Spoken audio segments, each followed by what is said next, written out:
I remember when I first went to my first audition. It was for Church's Chicken in '97. And you had just done the voiceovers for them. Really? Didn't you do voiceovers? I did. I was a spokesperson for Church's I Chicken. wrote those commercials, man. And I went in the room like, I'm going to tell them I know Pablo and shit. Like, Lee didn't even give me the opportunity. Well, no. Like, come in. Thank you. Right. That was very good.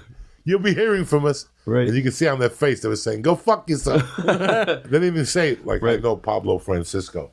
Like, I was just going to go in and tell the casting people, like, I know Pablo, so let's get this party started. Right. Let's get this fucking process. I'll give him a call right now. He'll call Churches direct. This is '97. Yeah, man. It was. You were already the official spokesman for fucking Churches. Yeah, man. Wrote those commercials. It was great, man, because after we wrote those, right, they got back. They got the original spokesperson. She was on Fred on Sanford and Son, that one lady, right? And I did another like 3 more little sizzle reels of more commercials, and I sold them, so I still got it back. So they took Lil Creasfa and said, "Get out of here!" And so they put me back in there. You big dummy. So yeah, it worked out. So that was my Church's Chicken money, and I was put it away, bought a house, and had a You've good been time. doing voiceovers ever since. I've been doing it like once in a while. I've been auditioning like crazy, and which is great about it, you can do it right there in the comfort of your own house. Who's your voiceover agent? I got CA? CA. Yeah, CA. So it's you do it right there in your house. You grab your iPhone and just Get ready this summer. Joey Diaz. This summer has Joey Diaz written all over it. so. They call themselves mercenaries. Boink. So I'm doing one tomorrow, and I'm excited about it. I'm doing Big City Greens. My daughter watches the fucking show. So is it a series? It's a Disney series that really? comes on at 5 every day. Me and her watch it. Oh, wow, cool. So when I got the offer, I was like, this can't be fucking happening. Great. And I'm doing the part of like a fucking guy in an alleyway that scams cricket Right. out of Do Re Mi. It's got Jesus, the guy from, what's his name? Trejo? Danny Trejo. Oh, Danny Trejo? Okay. The guy from Taxi. I mean, I'm honored to be on the fucking that's great, voiceover. Man. So I would love to do that shit. Oh, yeah. I would love to do it on a full time. Those people, it's so hard to break into that. Like you broke into that right away. Right, yeah. It's tough to break into that Right. market. A couple of years ago, I did Mafia 3, the game. Oh, really? And I thought that would open up doors, but it really didn't. Right. And then I thought the podcast, when I got here, I was with Sutton Bartholomew Minari. Right. First 6 Southern years. Bartholomew Minari, right. And they were like tremendous at voiceovers. And one day they were like, oh, you're not getting shit. Choke yourself. So I just stopped doing voiceovers. I was like, fuck it. I'm not good at them. Right. Everybody tells me I got a great voice, but obviously I can't make a fucking dime doing them. Now, so were you driving to the auditions to do a voiceover? Yeah. Oh gosh, I couldn't stand that, man. That was a long time ago. When wow. you would have to go to like all the way to Wilshire and Wilshire had one. There was one up here somewhere that I came up here. Like I did Shark Tale. Like I read for Shark Tale. Oh, really? And I'm like, oh, I'm getting this baby. And then they called me one day and they're like, listen, you're really in high regard for this. Right. Are you in to do this and all? And I'm like, oh, Getting all pumped up. I'll fucking do it. Then it And gets the chinked. guy that called me was like, listen, they'd rather give you, $25,000 than give somebody else $100,000. Especially there's a lot of mob voices. So I was like, oh shit, I'm gonna get this. I didn't get dick. I was like, if I didn't get Shark Tale, I'm not gonna get nothing.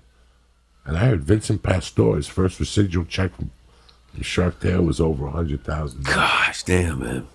That's the Going in your underwear and just 8 voices. Movie makes fucking $100 million. You're living in fucking Easy Street for a while. Oh yeah, that movie previews. Have you done movies? You know what? I've done a few for for ABC, like ABC movies and stuff like that. But when I met Don LaFontaine, the guy who did it, he goes, Right. "Yeah, just come to my house." And I went to his house for like 5 hours because we were doing this Frank Caliendo show as the Three Tenedors. And He goes, you know what? I do 3 of these a day, and I live like a king. I live like a king. So come on down, and we're gonna do some voiceover. and he had the bubble that that he gets into In his chamber. house, Oh yeah. People do them in their house. And he just gets a piece of paper and goes, Get ready, Keith Sutherland. On 24 box office, whatever box DVD set. And he goes, there you go. I live like a king. just really humble about it, and just that's all he does. 3 a day. He's still alive. Oh no, he passed away. He passed away. Yeah, from a blood clot. But A blood clot. yeah, Yeah, I couldn't believe it. He goes, I got something in my lungs. I don't know what it is. and it was like going, well, we'll find out, you know. And it was like a little tiny blood clot in his lung, in his vessel. So, yeah, so it was. But after I went to his house, he gave me his ISDN unit, right? And when I was there, you know, I noticed that he introduced me to all these guys that do the voiceover, like the one who does Disney, you know, Hercules and all your favorite Disney characters, that kind of guy, right? And I just happened, they wanted me to go and do like a tribute to Don, but that same day I got Howard Stern. So I went on Howard Stern, and it was a beautiful day, but it was kind of like, it's kind of sad at the same time because, you know, I flew to New York, but still got Howard Stern, so it worked out. You're looking hot. So, and from that point on, his wife called me once in a while and keep in touch, and he's a cool dude, really cool dude. That's funny that you imitated him. You did an impersonation of him, and a lot of people, when you do an impersonation of him, they look at you a little weird. He goes, I always wanted someone to do me, and you do me better than I do me. And I was going, can I take a picture of you? And he took a picture of me and put it right there, and you know, with all his family. I was like, oh, okay, cool. And we hung out. And he was a good guy, man, a really good dude. And we went back to, if you go to like YouTube and just go 3 Tinadors with Frank Caliendo, you can see it. You can check it out. It's us 3 doing all movie previews, guys. So it's kind of cool. It's kind of funny. And we're on tuxedos and get ready for Underground Abyss. And we all take turns doing our movie previews, guys. So it works out. So it works out. What the fuck are you giggling about? Why did you like him? What did he do? He did an error. I knew a second ago, but now keep going from where you told it, because then. You know that little forehead you got?